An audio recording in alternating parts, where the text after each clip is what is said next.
කිසියම් හදිසි අවශ්‍යතාවයක් සඳහා වාහනේ බැහැරව ගිය පුද්ගලයෙකු නැවත පැමිණීමේදී ඔහුට කිසියම් ඇබැද්දියක් වෙලා. ඔහුගේ වාහනේ රෝදයක හුලම් බැහැලා. මෙතෙන්දී ඔහු මේ සඳහා වගකිව යුත්තේ කවුද යන්න ප්‍රශ්න කරන්නේ නැහැ. ඔහු ළඟ අමතර රෝදයක් තියෙනවා. ඒ අනුව ඔහු එය නැවත සකස් කරගෙන සුපුරුදු විදියට නැවත ගමන ආරම්භ කරනවා. කලින් සිදුවීමට වඩා හාත්පසින්ම වෙනස් ආකාරයක සිදුවීමක්. Is it something good? හොඳ දෙයක්ද වෙලා තියෙන්නේ? No, it isn't. නෑ, එහෙම නැහැ. It is something bad. Something bad has happened. Who is responsible? කවුද වග කියන්න ඕන? Who is responsible for this?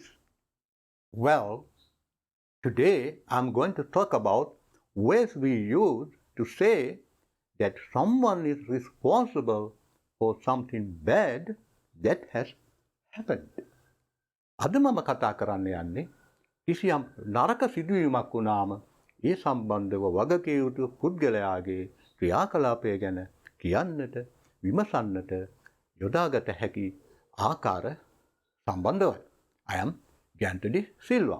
Welcome back to Ferry English Academy.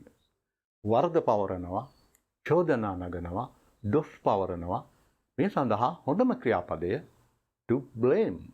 To say that someone is responsible for something bad that has happened. මේ දෙන්නෙන් එක්කෙනෙකුට ප්‍රධානයා පිළිබඳ ප්‍රශ්නයක්. Our boss always blames someone else. වෙනත් කෙනෙකුට දොස් පවරනවා. කොහොම වුණාමද? When things go wrong. දේවල් වරදිනකොට.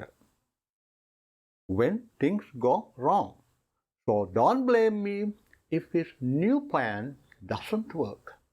එයාගේ අලුත් සැලැස්ම වැඩ කරේ නැත්තම්, හරි ගියේ නැත්තම් මට දොස් කියන්න එපා. To say somebody's fault. කෙනෙක් වැරදි කියලා කියන්න පුළුවන් තවත් ආකාරයක්. say යන ක්‍රියාපදයේ සමග තමයි fault යන මෙම නාමපදය අපි යොදන්නේ. I can say, I may say it's your fault. ඒක ඔයාගේ වරද කියලා මට කියන්න පුළුවන්. පොලිස් නිලධාරියා කෙනෙකුට කිසියම් චෝදනාවක් කරනවා. මෙම තැනැත්තියට කියන්න පුළුවන් the policeman says it's my fault. නිලධාරියා කියන්නේ මගේ වරද කියලා. But I was just trying to park. මම පාක් කරන්නයි හැදුවේ. මෙතනදී වාහනයයි අදහස් වෙන්නේ. Even if it is not your fault. ඔයාගේ වරද නොවුනත්. Even if it is not your fault. වරද ඔයාගේ නොවුනත් සමහර වෙලාවට වරද බාර ගැනීමේ අවස්ථාවල් අපි දැකලා තියෙනවා. To take the blame, to get the blame යන ක්‍රියාපද දෙක සමග the blame යන නාමපදය මේ ආකාරයෙන් යොදා ගන්නවා. To take the blame, to get the blame. මේ සිදුවීම බැලුවාම අපිට පේනවා මෙම තැනැත්තා පත් වී ඇති අසීරු තත්ත්වය. එක බැල්මෙන්ම කියන්න පුළුවන් මෙහි වරද කාටද යන්න. නමුත් ඔහුට බාර ගැනීමට සිදුවී ඇති අවස්ථාවක් තමයි අපිට දැනෙන්නේ. එහෙත් ඔහු මෙසේ කියා සිටිනවා. Why should I take the blame for all your mistakes?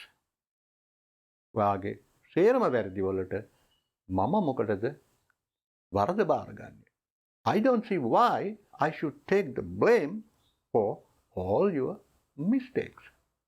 ඇත්තෙන්ම මේ අවස්ථාවේදී ඇය කිසියම් වගකිය යුතු තත්ත්වයක් ගැනයි කල්පනා කරමින් ඉන්නේ. I should tell them to hurry up. මම ඒගොල්ලන්ට කියන්න ඕන. I should tell them to hurry up. It's me who get the blame. මමයි බැනුම් අහන්නේ. මමයි දොස් අහන්නේ. It's me who get the blame if we are late.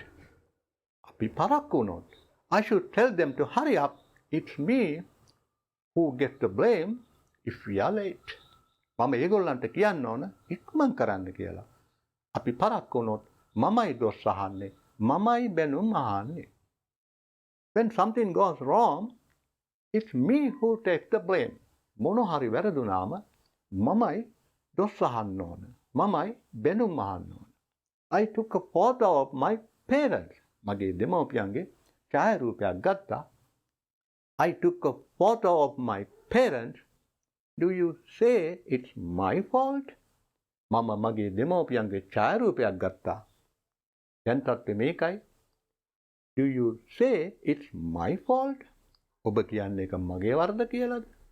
ඔබේ රාජකාරිය. It's your duty to prevent this from happening. මෙය සිදුවීම වැළැක්වීම ඔබගේ රාජකාරියයි. එහෙම වුණොත් to hold යන ක්‍රියාපදයේ සමග අපි එම වගකීම ගැන ප්‍රශ්න කරනවා. එහෙම නැත්නම් ඔහුට වරද රාජකාරී ස්වරූපයෙන්ම පවරනවා. To hold somebody responsible.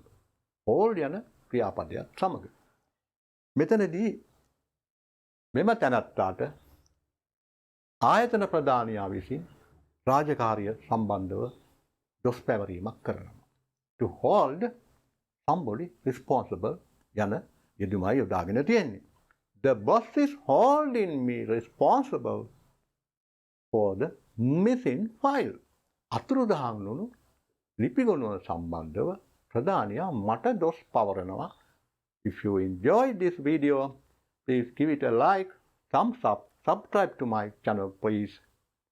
See you in my next video. Until then, goodbye.